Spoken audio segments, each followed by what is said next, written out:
Stále ohovárení súdruhovia komunisti za socializmu vo vojnou zničenom Československu. Vydržiavali veľkú armádu, ktorá nielenže strážila hranice a bola pripravená chrániť vlast, ale bola kedykoľvek pripravená pomáhať pri živelných udalostiach a aj na akomkoľvek úseku hospodárstva. Zabezpečili prácu všetkým svojim občanom. Všetci Rómovia museli pracovať. Príživníci išli do väzenia.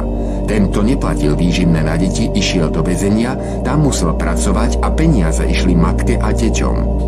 Ľudia zarábali toľko, že každý mohol vyžiť. V každom meste postavili továrne, elektrifikovali a plynofikovali krajinu, postavili vodné a tepelné elektrárne, postavili nemocnice, zdravotnícke strediská a zaistili bezplatnú zdravotnú starostlivosť.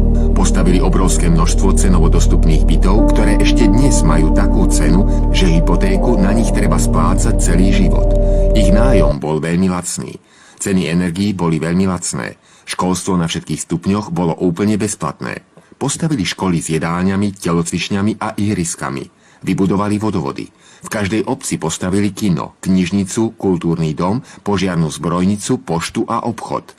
Vybudovali pionierské domy a pionierské tábory. Starali sa o bezplatné aktivity mládeže vo voľnom čase. Postavili rekreačné zariadenia a pracujúcim poskytovali rekreácie na zotavenie zadarmo. Postavili zimné štadióny, futbalové štadióny, športové haly, plavárne a iné športové zariadenia.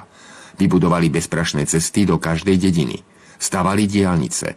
Zelektrifikovali železničné trate. Zabezpečili lacné autobusové spojenie do každej dediny od rána do polnoci. Poskytovali zľavy na dopravu pre študentov a pracujúcich. Zabezpečili sebestačnosť vo výrobe potravín. Potraviny boli veľmi kvalitné. Potraviny boli lacné s rovnakou cenou na celom území Československa. Veci pre malé deti boli za smiešne nízke ceny. Neboli bezdomovci. Mladým rodinám poskytovali nenávratné pôžičky na kúpu zariadení a stavbu rodinných domov. Do dôchodku sa odkázalo v 60-ke. Ženy s deťmi a niektoré ťažké zamestnania skôr. Vybudovali telekomunikačné systémy, rozhlasové a televízne vysielanie. Ľudia sa nebáli chodiť v noci po mestách a dedinách a cítili sa bezpečne. Malé deti sa samé voľne pohybovali po širokom okolí. Počet ľudí pribúdal, pričom sme na bicykloch nemuseli nosiť prielby a v autách sa nepoužívali sedačky.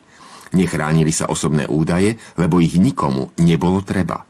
Ľudia boli družnejší a viac sa spolu zabávali. Osobne, nie cez mobilné telefóny. Pôdu mohol vlastniť iba občan Československa. Drogy, terorizmus boli neznámymi pojmami. O homosexuáloch nebolo nič počuť. Cenzúra